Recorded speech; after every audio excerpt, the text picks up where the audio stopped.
بسم اللہ الرحمن الرحیم. السلام علیکم ڈیئر اسٹوڈنٹس اور you all I hope you will be fine. Dear students, میں لیکچرر اردو کے نوٹس MCQs کی شکل میں بھی شیئر کر رہی ہوں اپنی پلے لسٹ میں، اور انٹرویو کی الگ سے پلے لسٹ بنائی ہوئی ہے، وہ بھی شیئر کر رہی ہوں. چونکہ کچھ ڈیز سے انٹرویو والی پلے لسٹ پہ کام کرنا اسکپ کیا ہوا تھا. پہلے ٹیسٹ ہو رہے تھے FPSC کے، تو لیکچرر اردو کے نوٹس MCQs کی شکل میں شیئر کر رہی تھی.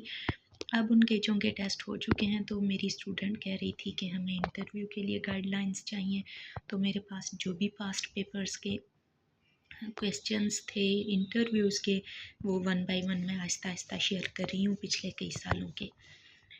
نئی لسانی تشکیل کیا ہے؟ لسانی تشکیل کی ضرورت محسوس کرنے والوں کا خیال تھا کہ قدیم شعری لسانی پیمانوں نے شاعری کو ہی نہیں، شاعر و ادیب کی فکری صلاحیتوں کو بھی متاثر کیا ہے.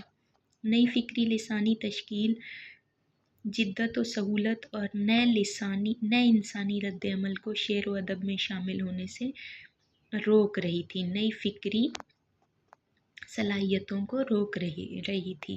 مثلاً 21ویں صدی کا شاعر یا غزل گو مجبور کیوں ہے کہ وہ میر و سودا کے زمانے کے لسانی ڈھانچوں کی پابندی کرے؟ اس طرح 21ویں صدی کا مرثیہ گو کیوں مجبور و پابند ہے کہ وہ انیس و دبیر کے اسلوب کی پیروی کرے؟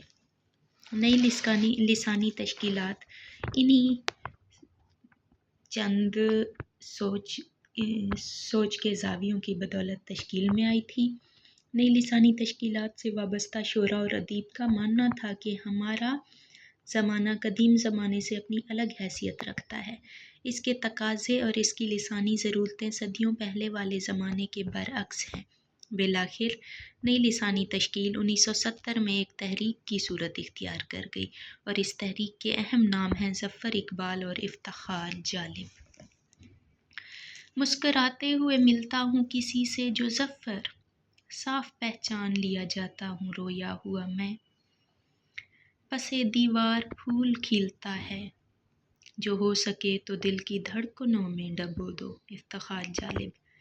نئی نظم مضامین کا مجموعہ ہے افتخار جالب کا. نئی شاعری بھی افتخار جالب کا شعری مجموعہ ہے. میاں ظفر اقبال کی تصانیف آب رواں، گل آفتاب، وہم و گمان، غبار آلود، سمتوں کا سراغ، رطب و یابس، آب رواں. جب نئی لسانی تشکیل کے بارے میں انٹرویو میں پوچھا گیا تو پھر کینڈیڈیٹ سے یہ بھی پوچھا گیا کہ اس سے وابستہ اہم نام بتائیں. جب اہم نام بتائے گئے تو ان کی تصانیف اور ان کے اشعار پوچھے گئے. ظفر اقبال کی تصانیف: اطراف، سرعام، نوادر، تفاوت، تساہل، اب تک. اردو افسانہ. افسانہ کی تعریف: اس کا آغاز 20ویں صدی میں ہوا. پہلا افسانہ نگار کون ہے؟ راشد الخیری، جن کا افسانہ نصیر اور خدیجہ 1903 میں شائع ہوا. افسانہ کی اقسام. افسانے کا دور 1930 تا 1955. وجہ تحریک پاکستان. 1955 کے بعد پھر پاکستان سے متعلقہ حالات ہوئے، اس کی وجہ. علامتی افسانہ. علامت کے لغوی معنی ہے نشان، سراغ. علامتی افسانہ سے مراد وہ افسانہ جس میں کرداروں کو بطور علامت پیش کیا جاتا ہے. افسانے میں علامت نگاری کا آغاز 1955 میں ہوا. پہلا علامتی افسانہ نگار انتظار حسین ہے. ان کے علامتی افسانے آخری آدمی اور زرد کتا. تجریدی افسانہ: ایسا افسانہ جس میں خارجیت کے بجائے داخلیت کو موضوع بنایا جائے. 20ویں صدی کے افسانہ نگار: منٹو، رشید جہاں، سجاد ظہیر، عصمت چغتائی، قرۃ العین حیدر اور پریم چند. ترقی پسند تحریک سے وابستہ افسانہ نگار: رشید جہاں، سجاد ظہیر، پریم چند، عصمت چغتائی، کرشن چندر تھے، احمد ندیم قاسمی، بلونت سنگھ، خدیجہ مستور. حلقہ ارباب ذوق سے وابستہ افسانہ نگار: ممتاز شیریں، انتظار حسین، ممتاز مفتی، بیدی، شیر محمد اختر، انور سجاد. جدید افسانہ نگار غلام عباس، انور سجاد، رشید امجد، سریندر پرکاش، اقبال مجید۔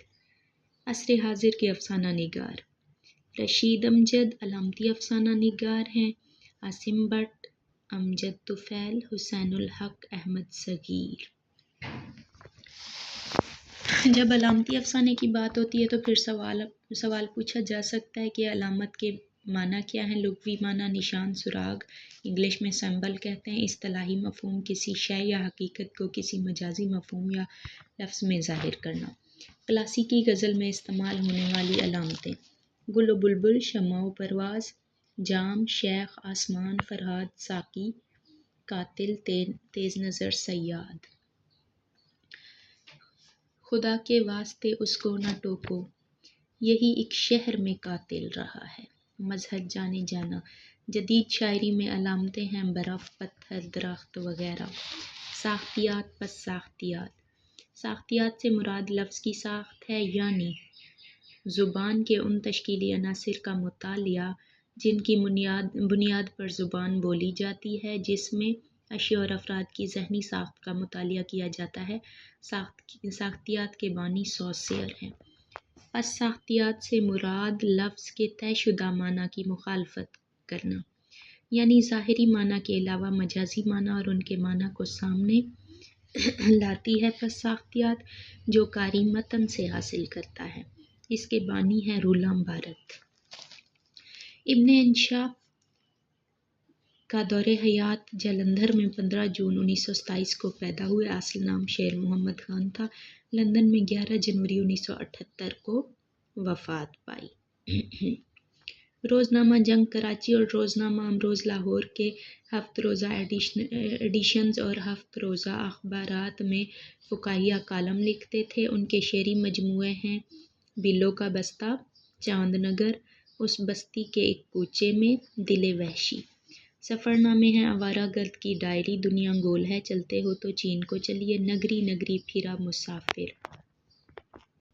پھر ان کے اشعار پوچھے گئے: انشا جی اٹھو اب کوچ کرو، اس شہر میں جی کا لگانا کیا، وحشی کو سکوں سے کیا مطلب،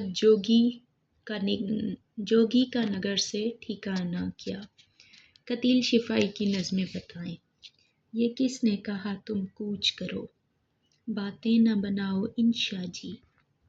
کرنل محمد خان کون تھے؟ مزاح نگار اور مترجم تھے، تراجم کرتے تھے۔ ان کا دور حیات 5 اگست 1910 چکوال میں پیدائش، وفات 23 اکتوبر 1999 راولپنڈی میں ہوئی۔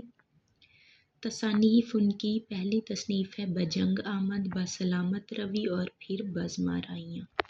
یہ تھا ایک کینڈیڈیٹ کا مکمل انٹرویو۔ تعارف کے بعد اگر میرے ان نوٹ سے آپ لوگوں کو فائدہ ہو تو مجھے اپنی دعاؤں میں لازماً یاد رکھیے گا۔ ٹیک کیئر، اللہ حافظ۔